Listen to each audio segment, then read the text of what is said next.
Hello and welcome back to What If a Billionaire Invested in Ireland. Today, going into part 2, and we've gone 5 years in the future from last time.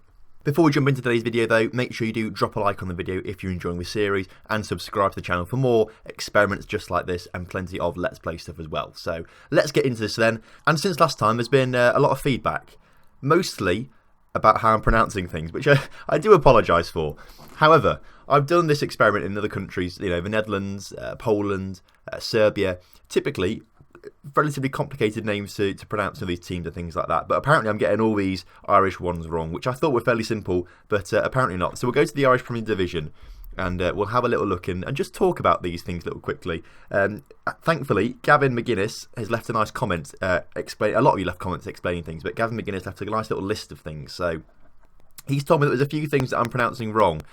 For example, I'm reading this as Dundalk, but apparently he says it's Dundalk. So Dundalk, just imagine it's an O rather than A and L, I suppose. Who else down here? I'm completely wrong on this. I think I was reading that as Galloway. I mean, it's not Galloway at all. It's Galway. So I do apologise. I just was reading that wrong completely. But you'll have to comment about that. Anyone else here? I think they must have been relegated. So we'll have a quick look down at the second division as well. First division rather. I've clicked on the wrong thing now. Stages, that's where I want to be. Onto the league table. Now, where are they? Now, Shelbourne is actually Shelburne, which is interesting. So that's one for me. So that's one for me to remember. And then we get to this one. Now, quite frankly, looking through the comments, I don't think anyone knows how to pronounce this team. So basically, I think we're going to rename them just for the purpose of this. We're going to take the R out and just call them Dog Header, because that makes sense to me. So Doggy FC, we'll call them that, something like that. I mean, if you're a fan, I do apologise, because I probably just massively offended you there. But no one seems to know how to pronounce it. Everyone's saying different things, and I don't want to get it too wrong. So let's just call them something else. So Doggy FC are now this team. Anyway though, if we look at the Irish Premier Division, the past 5 years it's now moved up to the 22nd most reputable league in Europe, just behind the Czech First Division, just behind Serbia actually, and Croatia, Danish. So that's quite nice to see. As you can see, Cork City, I've said that right, that's a pretty easy one to say, have dominated the league the past few years. We'll have a look at their transfers in a minute. But let's have a look now at the table in the past 5 years and see exactly what's happened. So if we go back to 2020, that's the first one we did after last episode. Cork City winning the league by absolutely miles on 95 points there from Shamrock Rovers. Dundalk finishing down in third and Bohemians in fourth. So a nice little show there. Longford getting relegated there. I think they're one of the teams that sort of bounced up and down quite a bit. The season afterwards, Cork City obviously once again, Dundalk third, Sligo Rovers this time finishing in third, and Shamrock just sneaking into fourth place ahead of St Pat's, finishing on level points but better goal difference there. So there we go for them. The season afterwards, Cork City, in fact if we go back here, there's two relegated there. I guess that's because of the relegation playoff actually. I forgot about that. Some seasons you've got one team relegated, some teams you've got two, but Galway and Doggy FC being relegated there. And then of course season afterwards, we don't have to talk about Cork City anymore. They win everything, but 95 points there, huge margin there over St Pat's Athletic. Dundalk finishing third, and once again Shamrock Rovers in fourth. So these sort of teams, these four teams, definitely these three at least, always finishing the top three by looks of things now. The season afterwards though, Cork City finishing on 99 points, only lost 3 games that year, winning the other 33. St Pat's runners up again, ahead of Dundalk on goal difference there, and Bohemians finishing in fourth on -8 goal difference in the end, which is incredible considering they're fourth. And then the season we have just had, obviously once again Cork City winning it, St Pat's, Dundalk and Shamrock Rovers finishing off that top 4, which seems to be the usual suspects, particularly there. If we look at the Irish First Division then, the season below, we've put a lot of money into this as well. If we look at their overview, how much have they jumped up? They're now the 190th most reputable league, so they're still a long way down there, but they're slightly better than the Italian Serie D now. So the Italian 4th Division is the equivalent of this, which actually, for Ireland, is probably quite good to be fair. Back to 2020 then, and Doggy United, they won the league with 77 points there ahead of Shelburne. Season afterwards, Finn Harps winning it, but Waterford also promoted. I guess they won the playoff for some reason. I don't know why Longford weren't in there. Perhaps someone can explain that in the comments, because I'm not too up to date with all this stuff there. University College Dublin still finishing bottom every single season, so I mean, they're not going to be a Cardiff Met from the Wales one, unfortunately. We're not going to see that. Season afterwards, Galway once again winning it with 84 points ahead of Doggy FC and Longford Down in third. And then Finn Harps won it in the 2023 season, get themselves back promoted. Doggy United in second and Athlone Town finishing in third. Interestingly, UCD get themselves off the bottom of the table now, so hopefully they'll be on a rise now and become the next Cardiff Met University. And then the season we've just had, Waterford winning the league there on a very, very bad run of form. In fact, the top two teams on a very bad run of form towards the end of that season there, but Waterford winning it from Doggy United, and there we go. Right, a quick look at some transfers then. We already know that Cork City spend absolutely ridiculous amounts of money. Obviously, the season we just had in the last episode, they spent 125 odd million. In fact, it could have been more than that, but they spent a lot of money. The season afterwards, the top 5 transfers, all Cork City players. Henry Lansbury coming in from the Aston Villa there being the biggest one.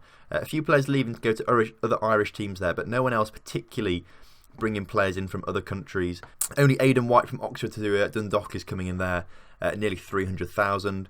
2021 season, Casper Dolberg comes into Cork City for 21.5 million. Now that is absolutely ridiculous. Once again, the top 5 transfers, all Cork. Shane Robinson leaving Cork to Man City though. Is he any good? Is he an Irish regen? He is an Irish regen, which is very nice. He looks really, really good as well. Let's have a look at his edit his personal details, is it? It's not that, it's edit his attribute details. Potential ability of 180. That is very, very tasty. The maximum is 200, so he can be one of the best players in the world in future. But was a Bray Wanderers regen, so moved to Man City for 1.5 million, is now worth 30 million. So that goes a long way to say something there. 22 season then, again, Cork City, biggest 5 transfers, all them bringing some really, really big players. Gabriel Paulista, Matt Sells. No one else really looking to bring players in from other countries though. England are starting to become a little bit there, but it's Cork, that are bringing in players from other countries if other players from other countries are coming in. 23 season then, a big 18 million spent on Robbie Brady from Cork City, but that seems to be the extent of their spending. Dundalk is starting to spend a fair bit of money now, as you can see this season, bringing in some championship quality players. So that's kind of showing you whereabouts the Irish Premier League is in relative to English leagues, for example. So that's pretty interesting to see. And then the 24 season we just had, Cork City spending 24 million on Samuel Brown. Is he a regen? He's a regen from, obviously, Southampton. Obviously, Southampton have a great youth recruitment and development and things like that. But I think we can see it's Cork City and Dundalk that are starting to just be absolutely dominant. Shamrock Rovers, incidentally, barely ever in here. I'm interested to see what they do transfer-wise. Look at their transfer history. They barely spend anything, really. I'm looking at trying to see their free transfers and things like that, because I know a few of you mentioned about free transfers and things like that. Sean Long there, is that the one from Lincoln City? The Sean Long from Lincoln City in real life has gone there. But they're really not bringing too many players in, so I assume they're probably going to have a decent-ish youth recruitment or something like that. If we look at current ability, top player is this guy. He's got 192 potential ability, so he is going to be one of the best players in the world if you realise his potential. But Barry, 18 years old, plays for Shamrock. He's a regen of St Pat's, although it just says Shamrock there, so I assume he was a youth player there, but then they moved to Shamrock straight away, something like that. I think that's perhaps how it was. They poached him from St Pat's maybe, but he looks like a very, very tasty player with some decent potential and things like that. So we'll look at the Irish youth team more, but I was just interested to see what Shamrock are doing, and clearly I think by the looks of things, it's probably youth recruitment they're going for. Right, let's have a look at how the Irish teams have done in Europe then. So Cork City, obviously winning it every year, so going into the Champions League, things like that. But obviously it starts middle of the season for them. So they played a lot of group qualifying games there. They got all the way through to the Champions League playoff, where they lost on away goals to Copenhagen. So that's really unfortunate. Went into Euro Cup Group G. And seemed to do all right, actually. As I was saying that, there's 2 draws there. A loss there to Olympiacos, and then another draw, a win, and a loss. I don't think that's good enough to go through, but of course, because it's over 2 calendar years, obviously the Irish season's in 1 calendar year, but the European Continental is over 2 seasons and 2 seasons for Ireland. You have to go to the next season to see if they actually qualify. But by looks of things, they haven't. So obviously the season afterwards, once again in the Champions League, once again being knocked out in the playoff, this time to Dinamo, unfortunately. Going to Euro Cup Group I against Olympiacos once again, but lose to Krasnodar and draw with Athletic Bilbao. 2 wins, 2 draws and a win. in the second lot of games. Was that good enough? Wasn't good enough, unfortunately. So we go back to the qualifying stages of the Champions League, this time losing in the third qualifying round, so not good enough. Had to go to the fourth qualifying round of the Europa League, but winning that very, very comfortably, to then go into Group D against PAOK, Athletic Bilbao and Standard Liège, picking up a win, a loss and a draw there, so pretty standard stuff. And then they finished it off actually with 2 wins and a draw, so they must have qualified. They did qualify. They go into the Euro Cup first knockout round, win the first leg against Roma 2-0, but lose on penalties in the second leg, which is really unfortunate. I do feel quite bad for them there. So obviously that's great to see they got to the first qualifying round, first knockout round. So that's a progress. That's really nice progress. And then the season afterwards, once again in the Champions League, losing in the playoffs. Once again, unfortunately, this time to Red Bull Salzburg. So not quite being able to get into the Champions League group stages, but right on the fringes of it, which is really interesting. But this time, lose to Napoli, lose to Legia, lose to Molde. 2 wins and a loss there, but I don't think that would have been good enough to put them in to the next part, which it clearly wasn't. But it's scrolled down to the bottom anyway, so they get knocked out in the Champions Cup. Qualifying round 2, the second one in the 2024 season, the season we've just had. And then the games they have just played, they drew with PSV, drew with Troyes, lost to Hoffenheim in Euro Cup Group D, and then lost those next 2. So I don't think they're going to be in anything next calendar year. But at least it's a good showing from Cork. They're getting into the Europa League group stages consistently, got into a knockout round as well. So that's a good showing from Cork, I think. Dundalk also finishing consistently up in the top 4, so they always get in those kind of positions, but unfortunately lost in the Euro Cup second qualifier in the 2022 season, so didn't progress any further than that. 2021 season then, they get all the way through to the Euro Cup third qualifying this time, but lose 4-0 on aggregate, so not doing quite as well as Cork, unfortunately. 2022 season then, once again losing the third qualifying round, this time to Red Bull Salzburg, another Irish team knocked out by Red Bull Salzburg, which is unfortunate. 2023 season then, they only get to the second qualifying round this time and lose that on away goals, unfortunately. So that's always the cruelest way to go out, I think. But knocked out once again. And then the season we've just had, they're not even anything yet. In fact, I don't know why they're not even there, which is interesting. They could have some sort of financial issues, perhaps, maybe, but they're not there, so nothing to judge there. So Dundalk not doing too great compared to Cork. I would expect to see a little bit better from them, especially the way they're spending in the last few seasons. But, you know, this kind of thing does go to show that sometimes all the money in the world can't get you a Champions League win or something like that.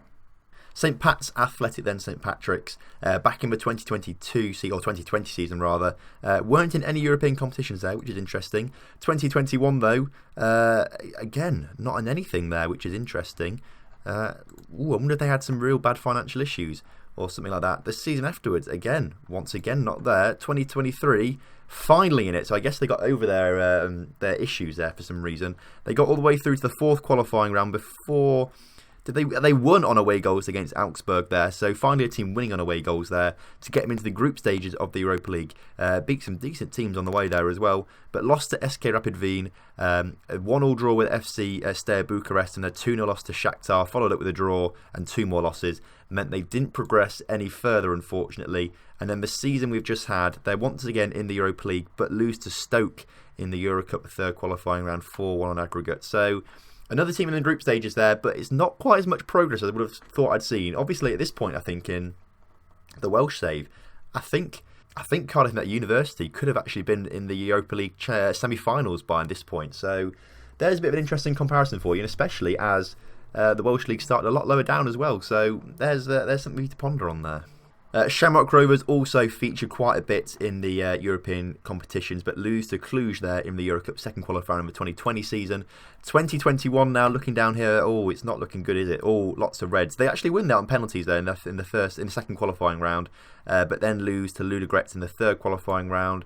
2022 season, then they get again to the third qualifying round, but lose to PAOK from Greece, which is unfortunate. The 2023 season, they do pretty well actually, getting all the way to the third qualifying round once again, but lose to FK Austria Wien this time, so a 4-0 loss on aggregate there, really, really poor actually. And then the season we have just had, once again in the Europa League qualifying grounds, but lose in the second qualifying round, which is really poor. I expect a lot more from Shamrock Rovers, and if I'm honest with you, they've not delivered there. Now I think the final team that got into the top 4 once or twice was Sligo Rovers, so we'll have a look at them, see what they did over the past few years, but I don't think they were there much. So 2020, they weren't there. 2021, not there. 2022 in the Euro Cup first qualifying round, but lose to CSKA Sofia from Bulgaria, 3-1 on aggregate there. And then the 2023 season, not in it, and then the season we've just had, once again not in it. So they're in it 1 year, but didn't do particularly well. So that is all the European competitions that we'll look at with all these teams. I'm a bit disappointed with that. I did think they'd do better, especially all the signings they had, but, well, it's just one of those things, I suppose, isn't it? Now, quickly, just before we go, we'll look at the Irish teams. I've got the list, of course, with current ability, potential ability. If we do it on current ability, we can see that a lot of these players, there's a guy called Conor O'Shea for Dundalk, who's got 178 potential ability, which is pretty nice to see. He's a regen of Limerick FC, so that's quite good to see that they, obviously we gave them top facilities as well, so that's starting to work out quite nicely. But he looks like a decent player, well-rounded goalkeeper as well. Some nice stats on there, and clearly doing very well for Limerick. Only conceded 24 goals in 28 games this season, so that's quite good going, I think, to be fair. He must be Ireland's number one. Aaron Henderson from St Pat's. There's a few teams down here, actually, but he's got the best of the rest of the potential ability at 146. Is he an actual player, though? From Cork City, a regen there. So he's played his trade in the Irish leagues, but doing quite well. But he is the next best player currently in the Irish setup. But looking down there's no one with a massive amount of potential ability playing for an Irish side in at least this league, for example. But it's nice to see that these players are coming through. Shane Robinson, also a regen. He's the best one. But he's a regen of Bray Wanderers. So I think he's the guy we looked at earlier, actually, I believe. So, yeah, he's the guy we looked at earlier. If we do it on potential ability, Conor O'Shea, yeah, obviously the next one. Aaron Henderson, we looked at him as well. So it's nice to see that some regens are coming through, produced in Ireland, that have this potential ability. If we can get more regens of this kind of potential ability at this end of the scale, Ireland potentially could be one of the best teams in the world. We'll look at them next time when we've got more of a thing to look at, more World Cups, more Euros and things like that. But we won't look at their schedules just yet. Under 21 squad then, we'll have to change the view then if we go back here. If we look at potential ability, 177 from Kieran Kelly at Galway. I can't get that wrong again. Galway United. Shamrock Rovers regen there is played for a lot of different clubs around Ireland, moving quite frequently there, but he seems to be the best player potential wise in the under 21s. Jonathan McDade playing his trade for Dundalk. Currently 117 current ability, which is pretty decent, and 169 potential. Started his career at Finn Harps, will move him to Cork, and is currently on loan at Dundalk. So he's a Cork player, and they've got an eye in the future for him, especially if he does realise that potential, because that is really, really good. So they're the top players there, as you can see. And if we look at the under-19 squad, anyone decent there? No one blowing me away there, if I'm honest with you. But at least there's a lot of regens, and they're practically all from the Irish leagues, apart from this guy at West Ham. So that's quite decent, to be fair. The top one being from UCD, so maybe UCD will get some decent players at some point. Thank you very much for watching today's video. Of course, if we've got pronunciations wrong still, please do let me know, because I do want to get them right at some point, because it's just frustrating for you to watch if I'm getting it wrong all the time. So I do appreciate all your comments telling me how to pronounce things properly. Of course, if there's anything that I've missed out on this, let me know and I'll get it in the video for next time. So if you've enjoyed today's video, make sure you do drop a like on the video, subscribe to the channel if you're new around here, and I'll see you next time for more Irish Billionaire action.